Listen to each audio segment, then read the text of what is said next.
Okay, let's dive into this. Welcome to the Day's Explainer, where we're basically stepping into the role of theological journalists. We're going to examine one of the most vigorously debated topics in all of Christianity, and that's the timeline of the rapture. We're going to look closely at the data from our sources to understand exactly how different frameworks place the church in relation to the end times.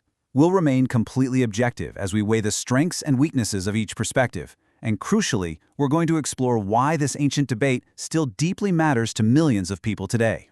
So here's our agenda for the explainer. First, we'll define the rapture. Second, the pre-tribulation view. Third, the mid-tribulation view. Fourth, the post-tribulation view. And finally, we'll synthesize all these timelines together. Section 1. Defining the rapture and establishing the baseline timeline. The actual origin of the term comes from the first epistle to the Thessalonians. It uses the ancient Greek word harpazo, which literally translates to snatch away or to seize. So, the rapture refers to that ultimate end times event where deceased believers are resurrected and living believers are instantaneously transformed and caught up together in the clouds to meet the Lord in the air. Now, I want you to keep the number 7 in your head. This number represents our baseline timeline. Across the study of the end times, this refers to Daniel's 70th week, which is a future 7-year period of tribulation on earth. All the views we're going to look at today are reacting to this very specific 7-year block of time. Anchoring ourselves to this timeline, you've got the start of the tribulation right at year 0, the critical midpoint at year 3.5, and the end at year 7. The great debate in biblical scholarship is exactly when the snatching away of the church happens along this specific spectrum. Moving on to Section 2, the pre-tribulation view. In this first model, the rapture happens right at the starting line, literally before year 0. The idea here is that Christ returns secretly in the clouds prior to the inception of the 7-year tribulation, specifically to extract the church from the earth. Then the tribulation happens, which is later followed by the visible second coming of Christ to earth at year 7. Now, what's really interesting about this framework is the core promise it offers. The church is completely exempt from the seal, trumpet, and bowl judgments. Proponents argue that believers are kept from the hour, meaning they don't experience the wrath of the 7-year tribulation period at all.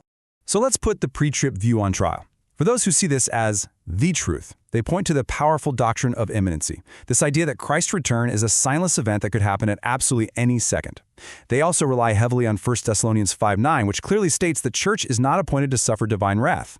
But looking at the not-truth perspective, critics argue this artificially splits Christ's return into a really complex 2-stage event, a coming for his saints and then a coming with them 7 years later. Furthermore, some historicist critics claim this specific rapture theology is actually a relatively recent doctrine that just originated in the 1830s. Section 3. The mid-tribulation view. Shifting our focus to the timeline again, we're guided straight to the midpoint. This view strictly divides the 7 years into 2 equal intervals of 1,260 days, or 42 months. In this scenario, the rapture happens exactly at year 3.5. I actually want to read this quote from Carl Kemp's 1991 book, The Midweek Rapture, because it perfectly captures the specific lived experience of the church under this theory. He writes, "We will be on the earth during the first half of Daniel's 70th week. We will not be on the earth during any part of the 42-month super evil reign of Antichrist. We will not be here when God pours out his even bowls of wrath." Examining the evidence, those who argue this is the truth point out a pretty compelling logical structure. The first 3.5 years are merely the wrath of man and the Antichrist, while the second half is the true wrath of God, which the church successfully escapes. They also equate the last trumpet in 1 Corinthians with the 7th trumpet in Revelation. However, looking at the not-truth arguments, a massive problem arises. This completely destroys the doctrine of pure imminency. Believers are no longer waiting for Christ at any moment. They actually have to wait for the Antichrist and specific cosmic signs to happen first. Plus, critics are quick to point out that the earlier sealed judgments in the first half of the tribulation are explicitly called the wrath of the Lamb in the text, meaning believers wouldn't actually be escaping divine wrath after all. Section 4. The post-tribulation view. Jumping right to the very end of the timeline, year 7, we see that the rapture and the second coming aren't actually separated by years. Instead, they're viewed as facets of a single, simultaneous event that occurs after the entire tribulation is completely over. So, the crucial point is, how does this hold up? Well, weighing the two sides, those arguing for the truth of this model point out that the church has historically always endured suffering. God preserves his people through trials by his grace, rather than secretly escaping them. And it nicely unifies Christ's return into one glorious event. But looking at the not-truth perspective, critics raise a really massive logistical problem. If all living believers are glorified in the rapture at the exact moment Christ returns to earth to set up his kingdom, well, who is left in a mortal body to enter and populate that millennial kingdom? And when you stack up the scriptural text describing the rapture right next to the text describing the second coming, massive contextual contradictions start to emerge. For example, the rapture describes believers being caught up in the clouds in an instant, with absolutely no cosmic signs. But the second coming describes Christ coming to earth with cosmic signs, mourning tribes and angels gathering the elect. Critics argue these differences are simply too huge to ignore if you try to blend them into one single event. Section 5. Synthesizing the timelines.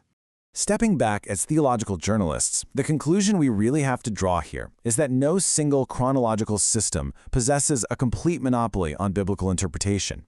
Every single position wrestles with complex end-times tension. Pre-tribulationism really excels at preserving that pure imminent expectation.